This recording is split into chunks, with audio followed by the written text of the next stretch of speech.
Hello, my darlings. It is Friday, August. Oh my God, it's August. Hello, it's August. We are going to get right into this. Our Friday chat this week is, hi, Sasha, is about mental health. So, every Friday at 12:30, I do these chats, and it's about yoga, or wellness, anything wellness related. And I do, I write some notes up and we go over some things. So if there's ever anything that you want to discuss or go over, please let me know. It's a live chat, so you can chime in and give me your thoughts as well. And then the replay is always available on Karaoke YouTube and also on this Instagram page. So, the reason why I chose mental health for this week's topic is because personally I've been going through some of my own mental health stuff, and I forgot about the whole Simone Biles thing too for the Olympics. That was pretty great, that some more awareness was raised through her. But yeah, the pandemic, and I was just talking to somebody about this earlier, Ailish, if you're watching this later on, about the red flags for mental health throughout the pandemic, specifically. We're going to go over mental health in general, but then we're going to talk a little bit more about the pandemic related mental health issues.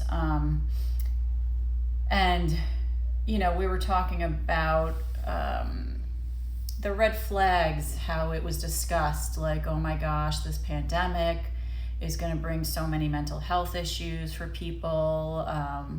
The need for mental health is going to really skyrocket and yada, yada, yada. And I was always aware of that and always really kind of like, I guess, thinking about it and prepared for it. But I never really acknowledged myself going through it. I never really, because I've just been on this ongoing cycle or train, I guess, of movement where I haven't really, I haven't thought that I've been affected by it, but I have. And what's happening now for me is, hi Jenna, what's happening now for me is it's like, I'm going to call it the pandemic wave. So it's like, for a few days, I'm great. Things are great. And then I get triggered by something. And then I get very upset, or I'm very sensitive to it. And I don't know why I feel so teary, or I just emotional. On top of that, I'm a woman and we have our cycle stuff going on too, but this is different, and hi Munir. So it's something that it gets talked about. Yeah, Sasha, it's we need to talk more about this because you're not alone. You're not alone if you get that way, and it's really important to discuss it, to share our feelings about it, to not, to find ways to support ourselves so that we don't sink deeper into a pit, if you know what I mean. So there's different ways to allow ourselves to feel that support and give ourselves the support that we need so that we don't go there. Mental health is really, it affects all of us. So this is the definition of, hi everybody. So this is the definition from the World Health Organization of mental health. A state of well-being in which the individual realizes his or her own abilities, can cope with the normal stresses of life, can work productively and fruitfully, and is able to make a contribution to his or her community. I read that I wrote it down, and I'm like, how does that help me? It really, like, it doesn't help me.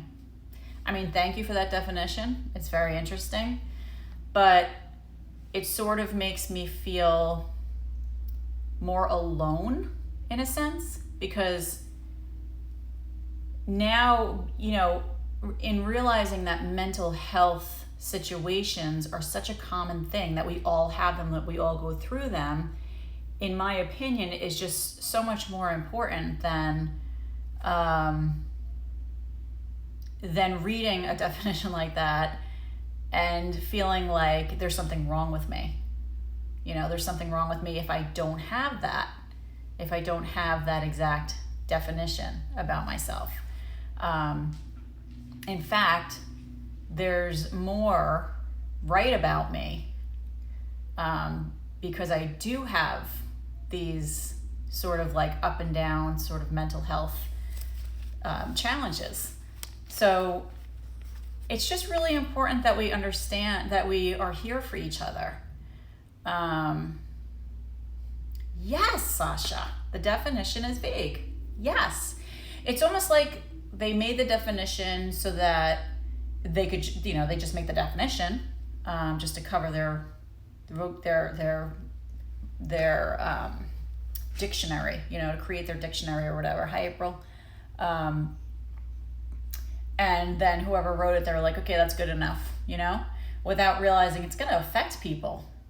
People are going to read that and say, oh, there's something wrong with me. I don't have that. I am not that definition. There must be something wrong with me. When in fact, I kind of feel like there's probably, I'm not going to say there's something wrong with you if you are that definition, but it's not, I don't think it's that common to be that perfect. I think it's more common to have ups and downs and mental health challenges. So from healthdirect.gov.au, so New Zealand, examples of mental illness: depression, anxiety disorders, schizophrenia, eating disorders, and addictive behaviors. And then I found this great website called seizetheawkward.org. And yes, Munir, yes, we're going to get to that. It's called seizetheawkward.com, and it's really a way to help people help others. That if you feel like you know somebody and they're going through something, there's some signs to look for, and then they kind of offer ways to talk to that person. It's called seizetheawkward.org. These are some of the signs, if you know somebody and they're going through something, just to say, maybe there's a red flag there, to look at the person and say, maybe I should reach out to them, or maybe I should say something, or maybe I should just offer a loving gesture of, hey, do you need somebody to listen to? Or, hey, do you want to go get a coffee? Or whatever it is. Or just calling them out of the blue, and saying, hey, I was thinking about you, and I want you to know that you're loved, and I'm here to listen. Not to offer advice or to try and fix them, but just to be there for them. So here are some of the signs if somebody is struggling: impulsive behaviors, or being more irritated than usual, not functioning like their usual selves. So maybe there's a change in habits, or how they dress, or the general appearance. Their eating or their sleep habits might change a little bit. Talking about feelings of loneliness or despair. Hi, Rachel. We're going over some signs that somebody might be struggling, that needs some help. Excessive worry, trouble concentrating, or substance misuse. And I love that they wrote that, substance misuse, because all we hear a lot of the time is substance abuse, right? But I like that it says misuse, because it kind of tells you that it's not, the substance might be a bad thing, but it's really more about how you're using that, how you're using it as a crutch, right? And if that's something that you're doing too often or too much, then the actual substance becomes an issue. So Sasha's saying, but it's like sometimes not that you don't want someone to listen, it's just that you don't want to burden the person with your stuff. You know what I mean? Because sometimes that what happens is that other person may be going through something also, and by listening to you, they would have to internalize your stuff too. And at least sometimes that's how I feel. Yes, and that is a major problem, right?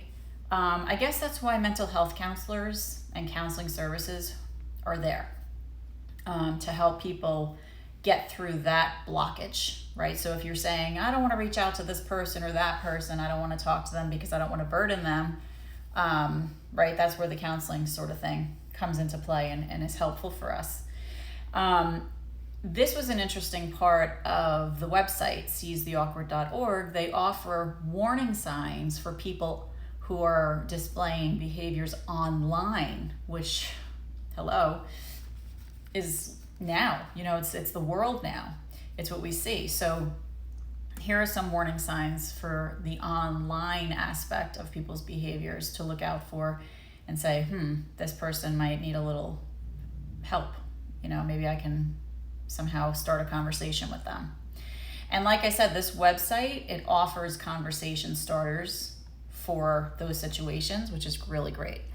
So if they're posting captions, hashtags, or emojis that are overtly sad or negative, if they go beyond sarcastic jokes, if they're liking posts or following accounts that promote negative behaviors, even if they aren't sharing it to their feeds. Hi, Chris. Writing posts or comments that show impulsive behavior, irritability, hostility, or indicate insomnia. That's pretty interesting, right?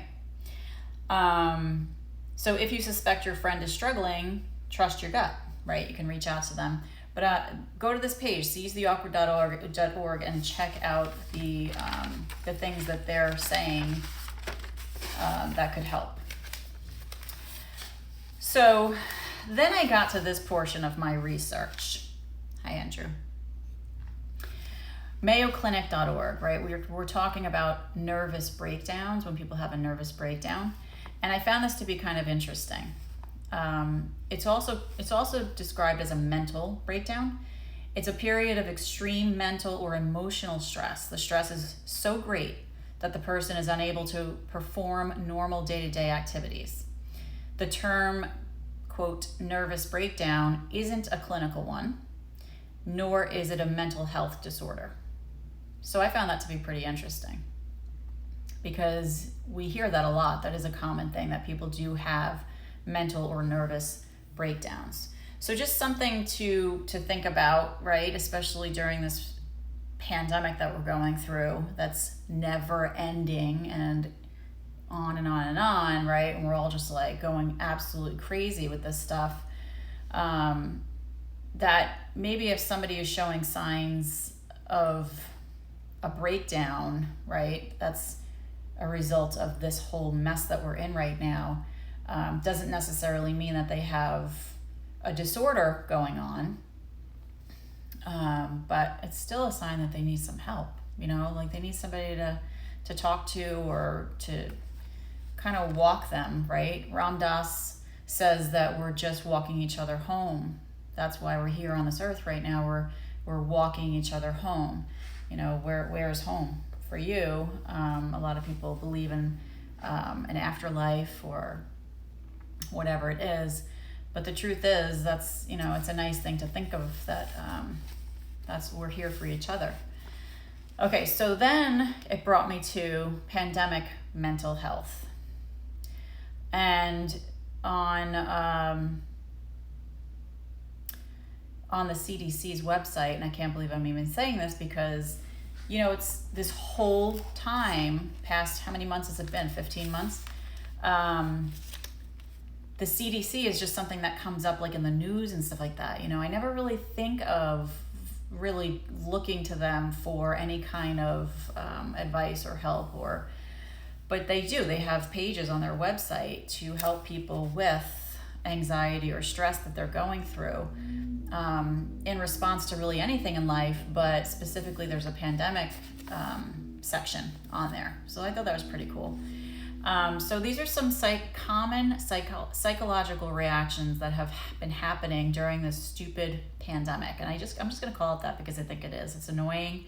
I don't like it. It's stupid. I want to be a little brat about it. So I'm going to allow myself to be a brat. Feelings of fear, right? So tell me, how many of these boxes can you tick for your pandemic mental health? Feelings of fear, anger, sadness, worry, numbness, or frustration. Changes in appetite, energy, activity levels, difficulty concentrating and making decisions,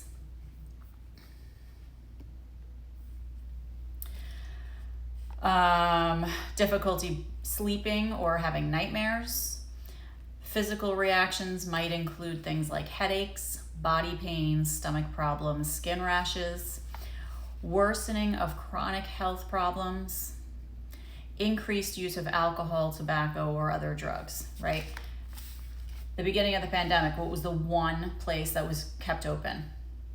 Places that distributed alcohol, right?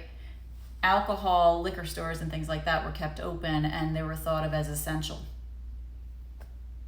They were essential. So yeah, if I have problems mentally with what's happening during the pandemic, and then I have a store that's open, that's selling me something that's going to help me get rid of my mental, right, for those few minutes that I'm wasted drinking, whatever it is, yeah, it's going to perpetuate my problem. So I can only imagine how difficult this pandemic has been for anybody who has trouble with substance misuse. I can't even imagine. So this is, for me, this is what it was, these are the questions that have come up throughout this whole pandemic. So in the beginning, right? Remember in the beginning when we had the shutdown, right? I closed my place of business, and people were saying to me, oh, it's just the flu, no big deal, it's just the flu. So, we were told that we had to lock down. So I closed and I put a sign on the door and I said, okay, see you in 2 weeks, right? That was March 16th of 2020. It was a Monday. We had, people were starting to worry. And we had an evening Monday night event every Monday. I miss you too.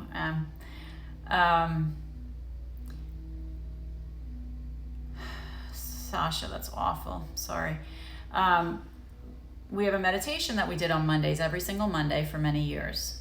So we had that. And, the numbers you could see were dwindling for even that kind of an event because people were scared and confused and didn't know what was going on and didn't know how to protect themselves and what they were supposed to do.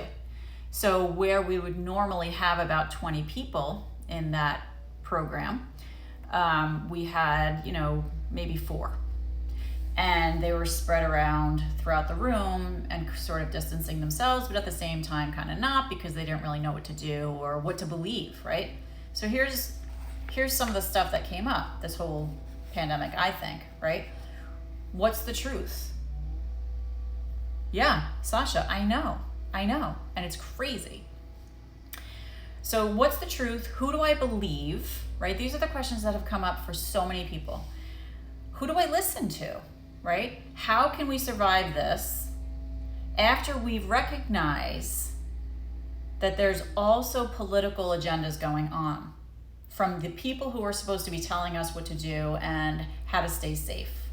There's political agendas. So they're trying to keep their own career going. It's been an unbelievable time, okay? So it's really up to us, This is the frustrating part, but we have to be proactive in our own health. And, we can't wait anymore. Like, I've been waiting to hear for my business in the yoga classes, what do we do now? the numbers are going up all over the country again of infections and all that stuff. So what do I do? Who do I, what should we do as far as putting masks on, masks off, blah, blah, blah, right? So I'm just taking charge with that, because now I'm trusting my own research and what I've done with my fact finding. And so I'm doing what I think is best to take care of the people that come to classes, but at the same time, I have to remember my own health and what I'm bringing back to my family. So it's been challenging, because we want to take care of people, right? And we want to, hi Natalie. We also don't want to offend people. Like, that's been a big part of this, right? We don't want to offend people. We don't want to hurt people's feelings, right? So this person wants to get closer to me than that 6 foot distance, right? I don't want to hurt their feelings. I don't know how I feel about that. So where I'm at right now is I'm wearing a mask. If that distance is compromised, if there's not a good airflow around us, if there's not windows open and doors open and the air is not flowing, then yeah, I'm gonna put a mask on. But there's things that we've learned about this, right? But the problem is there's now variants. So we don't know what the variants are doing, and they are more transmissible from what they're saying. So it's really up to us. We have to do our own research, and we have to trust in that research, but keep researching. Don't think that what you've read or what you've learned, what we've learned so far, is the be all and the end all, right? So keep listening, keep learning. So studying facts, listening to scientists and doctors who specialize in infectious disease. Turn off the news, because guess what? The news has an agenda. They just want to make money.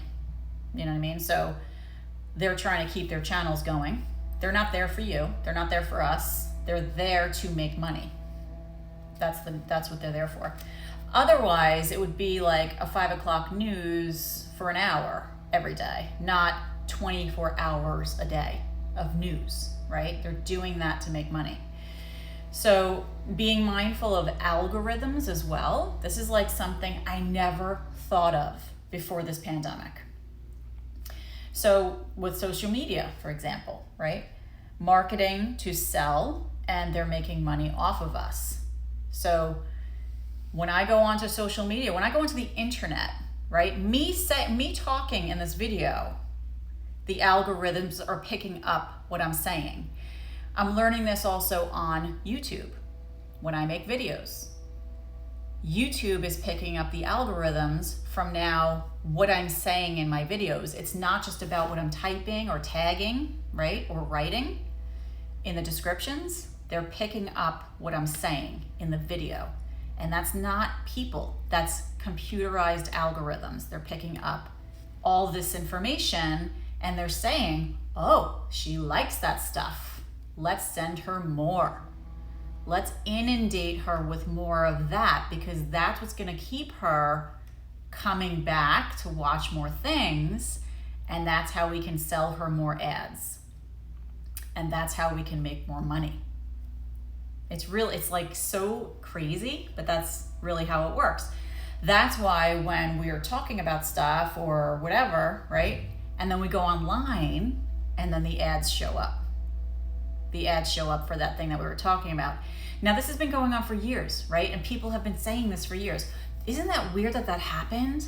Can you believe that? Like, that's crazy, right? But it's been happening. It's been happening. It's all about making money. Hi, Terrence. Oh my God. Nice to see you. It's all about making money off of you. So keeping in mind that whatever algorithms you're putting out there, whatever you're researching, whatever you're studying, whatever you're, right? So you're finding different websites to look at, finding different ways to find information, aside from that one way that you're so used to looking at, right? Because that they're learning your algorithm, they're just going to send you more of what you like. Which is why this whole pandemic has been like this, like they're talking about misinformation, disinformation. And people really believe the stuff that they're hearing and the stuff that they're reading because it's out there, right? And that's all they're seeing because it's all they're being shown. And the thing is, I'm saying they, but it's me too, and it's you too. It's all of us. We're being shown what the algorithms think we want to see because that's what's going to keep us interested. And that's what's going to sell more ads and make them more money. So just being mindful of that. That was a bit of a rant. Relying on community and people that you trust, right? That we trust. Talking and being open and honest, because your honesty about your feelings and your mental health and where you are today, your honesty is going to help somebody else. Even if it's just one person, it's going to help somebody. So cry, get it out of you. Tell somebody what's going on with you. Tell them how you feel, right? It's going to help them. Not just see you as a human being and see that you also, suffer, but that they're not alone. They're not alone in their suffering. And, all the stuff that you see on social media with people is not true. It's not true, right? What do people put on social media? They put their best foot forward on social media for the most part. So don't believe all that, Make real human connections with people and get to know somebody on a real human level off of social media. How many people do you know that have quit social media because it became too much, too overwhelming for them, right? Because they recognize that it's not real. And it's actually harming their mental health more than helping it. Yes, they put on a facade. Because we don't want people to see that we're hurting. We don't want people to know that we're not perfect. But the truth is, none of us are. None of us are. Right?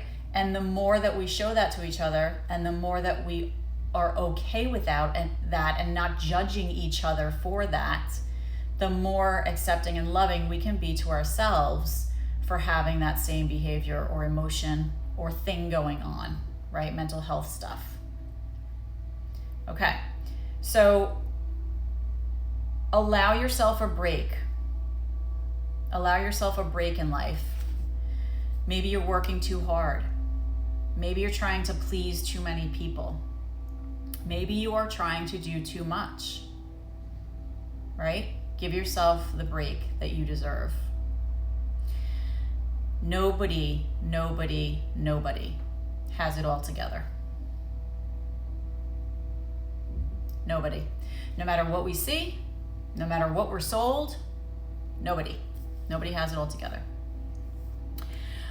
So this is also on the CDC's website for coping with stress. And there's actually a page that says, this is funny, not funny, but good, cdc.gov/coronavirus/2019/NCO, daily life coping, managing stress and anxiety. So they've recognized that this is a major issue going on in the world. So these are their healthy ways of coping with stress. Take breaks from watching, reading, or listening to news stories. Take care of your body. Breathing, stretching, eating healthy, exercise regularly, get plenty of sleep. Avoid excessive alcohol, tobacco, substance use, okay? Make time to unwind, right? Try doing some other activities that you enjoy. Unplugging, right, as they say. Connecting with others, so talking with people. These are all things that we've kind of said this whole time. And then connecting with your community or faith-based organization. So maybe there's somewhere that you feel supported and that you feel you have a like-minded connection with others. Keep in touch, right, and connect with those people. A lot of us have found sort of like a family outside of our family in different situations. For me, it's my yoga community. You're a part of that. And, the whole pandemic, we've been getting together in person from the start when we could, after the lockdown was released. And it has helped so many people, and I'm so grateful for that, because people actually showed up, whether it's in person or online through Zoom. They showed up, and that alone has helped me as the yoga teacher, but helped people coming as well, just to be together, even having to wear masks. At first it was like very weird. Remember the early days of wearing masks? It was so bizarre, right? And we practiced yoga in a mask, and we did it. A lot of people were concerned about doing that, but we did it. If we have to do it again, we'll be able to do it again because we've already done it, and we know it's not that big of a deal. So lastly, my coping skills for my mental health, not in any order, but kind of are. Not really. Laughter. I have got to laugh. I have got to have fun. I have got to not take life seriously, because life is short. We're not here forever. So laughing and having a good time is really top on my list. Yoga. I guess you could have guessed that about me. Talking to people who I know care for and love me, especially the ones who reach out to me on their own time and say, how are you doing today, right? That's how I really know somebody cares for me. How are you today? How are you feeling today, right? In comparison to yesterday when you were having a meltdown or whatever you want to call it. Keeping in constant contact with human beings in person, face to face, on the phone, right? Hearing somebody's voice, but also reading things from people, or, reading messages, and just keeping that constant contact, right? With human beings, with real life people, in real time. That's the important thing too, in real time. So that's really all I have to say about mental health for right now. I hope that all of you watching this are doing okay.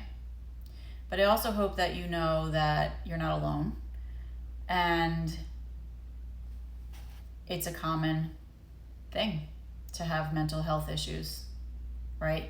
The mind is a part of the body, right? And this is a big thing that we talk about now with mental health.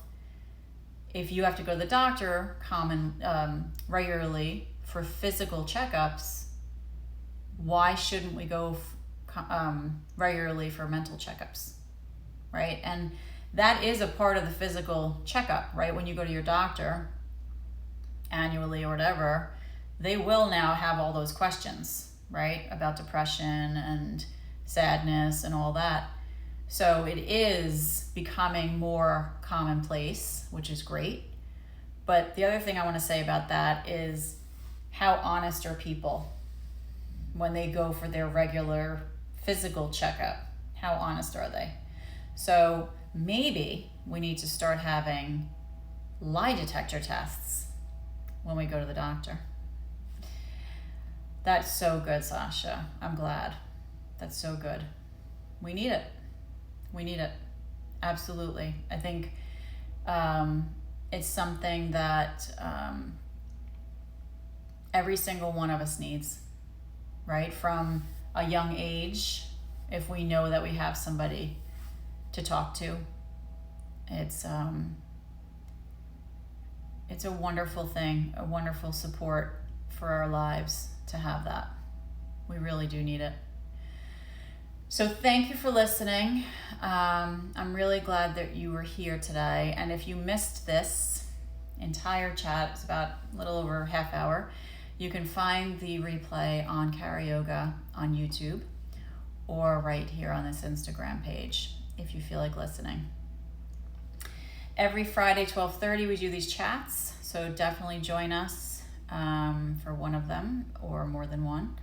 And if you can't, like I said, you can watch the replay. Thanks so much for being here. Sending love. Hang in there. This is a roller coaster of a life, and we're all on it. Have a great day. Thank you, Sasha. You too. Bye, Chris.